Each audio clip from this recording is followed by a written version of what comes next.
టాక్స్కి నన్ను ఈరోజు పిలిపించి ఈ అవకాశం ఇచ్చినందుకు చాలా కృతజ్ఞతలు. మీతో నాకు నా ప్రస్థానంలో 2 సార్లు మీరు తారసపడ్డారు. మొట్టమొదటిగా నేను ఎంబీబీఎస్ పూర్తి చేసి ఐఏఎస్ పరీక్ష రాయాలి అనుకున్నప్పుడు మీరు విజయవాడ సబ్ కలెక్టర్గా ఉండేవాళ్ళు. అప్పుడు ఒక లెక్చర్ ఒకటి ఇచ్చారు మీరు, ఐఏఎస్కి ఎలా ప్రిపేర్ అవ్వాలి అని.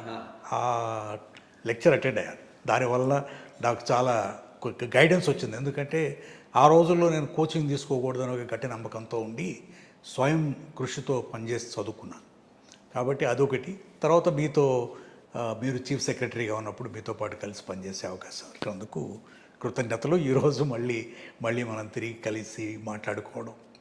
నేను పెద్ద అబ్బాయిని సార్. మా తల్లిదండ్రులకి చాలా చిన్న గ్రామీణ కుటుంబం నుంచి వచ్చిన తల్లిదండ్రులు. మా తండ్రి గారు కష్టపడి చదువుకొని వాళ్ళ ఊర్లో ఫస్ట్ టైం గ్రాడ్యుయేట్గా ఆయన సెంట్రల్ ఎక్సైజ్లో లోవర్ డివిజనల్ క్లర్క్గా చేరి సూపరింటెండెంట్గా రిటైర్డ్ అయ్యారు.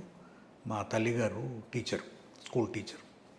సో వాళ్ళిద్దరి మేము ముగ్గురు అన్నదమ్ములు, ఒక చెల్లెలు నాకు. నేను పెద్దవాడిని. ప్రైమరీ స్కూల్ అంతా కూడా తల్లిగారి దగ్గర పంచాయతీరాజ్ స్కూల్లో. So she is a teacher, you are a student. Very good. Student, excellent. Her student. In a different way, at a higher level, my father was headmaster of the high school. I am the student, 6th class to 10th class, and my elder brother was a teacher.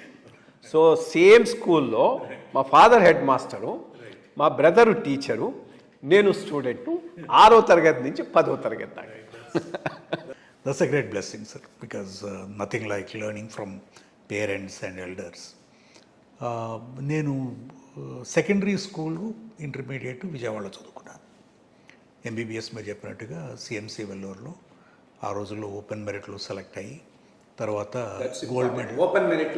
అవును. And also gold మెడలిస్ట్గా Madras యూనివర్సిటీలో 83లో నేను MBBS పూర్తి చేశాను. MS చేస్తూ ఐఏఎస్లో చేరాను. అది Bradley my ప్రస్థానం. MBBS అయిపోయిన దగ్గర నుంచి కూడా నేను చాలా తీవ్రమైనటువంటి మేధోమదనం, అంటే ఏం చేయాలి.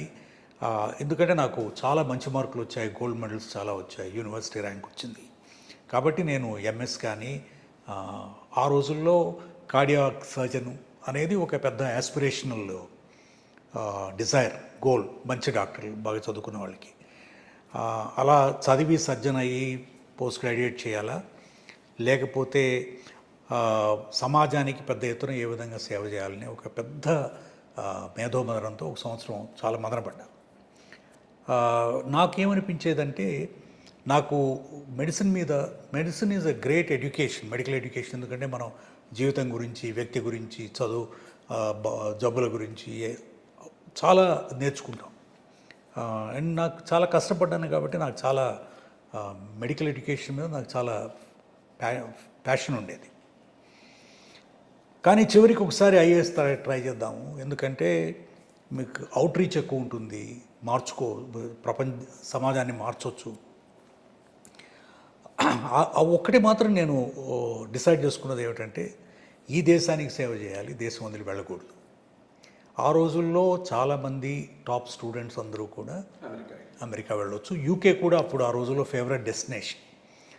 అందులోనూ సిఎంసిలో చదువుకున్న మెరిట్ స్టూడెంట్స్ ఆ 2 ప్రాంతాలకి వెళ్ళేవాళ్ళు, ఆటోమేటిక్గా వెళ్ళిపోయేవాళ్ళు. రీసెర్చ్ కూడా ఆ రోజుల్లో చాలా అట్రాక్టివ్గా ఉండేది. Top applied research, upcoming medical research, applied research as well as molecular biology, pure research మీద. నేను ఒకటి మాత్రం ఏమిటంటే ఈ భారతదేశంలోనే ఉండి, so I was quite patriotic in that sense that I wanted to be here. Then IAS పరీక్ష రాసి then I got selected. Then I joined the IAS in 85, sir. So అది నా మెయిన్ ప్రస్థానం.